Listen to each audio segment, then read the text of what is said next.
Voici les 10 points qui causent la guerre dans le monde. Des raisons profondes, souvent anciennes, qui transforment des tensions en conflits armés. Aujourd'hui, nous allons les analyser clairement, une par une. Avant de commencer, abonnez-vous, likez, partagez pour soutenir ce travail. Allons-y. 1. Les conflits territoriaux. Ce sont les guerres les plus anciennes du monde. Deux pays, ou deux peuples, revendiquent la même terre, une frontière mal définie, une île stratégique, une région riche. Ce type de désaccord crée une tension permanente, et lorsque la diplomatie échoue, les armes deviennent le dernier langage. 2. Le contrôle des ressources naturelles. Pétrole, gaz, eau, minerais, forêts. Ces richesses peuvent faire prospérer un pays, mais elles provoquent aussi jalousie et compétition. Les nations veulent sécuriser leurs sources d'énergie ou prendre le contrôle de ressources rares, ce qui entraîne souvent des conflits armés ou des invasions. 3. Les rivalités politiques et idéologiques. Quand deux visions du monde s'opposent, le risque de guerre augmente. Démocratie contre dictature, capitalisme contre communisme, modernité contre tradition. Les États soutiennent parfois des groupes opposés dans un même pays, transformant une crise politique en guerre ouverte. 4. Les tensions ethniques ou religieuses. Des communautés différentes peuvent vivre ensemble, mais l'histoire, la discrimination ou la peur peuvent créer des divisions profondes. Quand un groupe se sent menacé, exclu ou maltraité, la situation peut dégénérer en conflits violents, massacres ou guerres civiles. 5. L'ingérence étrangère. Un pays intervient dans les affaires internes d'un autre. Pour soutenir un gouvernement. Pour renverser un dirigeant. Ou pour influencer la politique locale.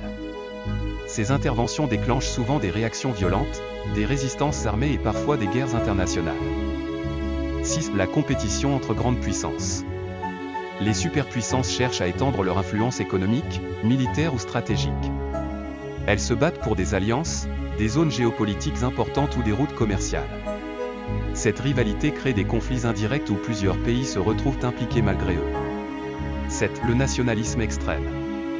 Lorsqu'un pays développe un sentiment de supériorité ou une ambition d'expansion, la guerre devient presque inévitable.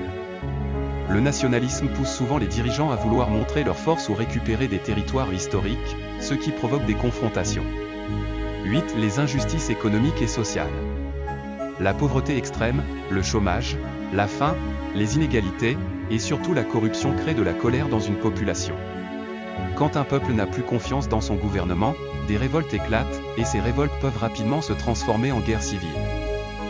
9. Le terrorisme et les groupes armés. Ces groupes utilisent la violence pour imposer leurs idées, contrôler un territoire ou déstabiliser un pays. Leur présence entraîne souvent une réponse militaire, opérations, interventions étrangères, ou ripostes massives, créant de longues guerres difficiles à arrêter. 10. La lutte pour le pouvoir. Quand plusieurs groupes ou dirigeants veulent contrôler un pays, la confrontation est inévitable. Coups d'État, militaires contre civils, partis politiques armés. Ces luttes internes plongent souvent un pays dans le chaos et peuvent durer des années. Les guerres ne naissent pas par hasard. Elles sont le résultat d'intérêts, d'ambitions, d'injustices et de rivalités qui s'accumulent avec le temps. Comprendre ces 10 causes principales nous aide à mieux interpréter le monde et à espérer un avenir plus stable. Merci d'avoir regardé. Abonnez-vous, likez, partagez. Et dites-moi, selon vous, quelle est la cause la plus dangereuse aujourd'hui ?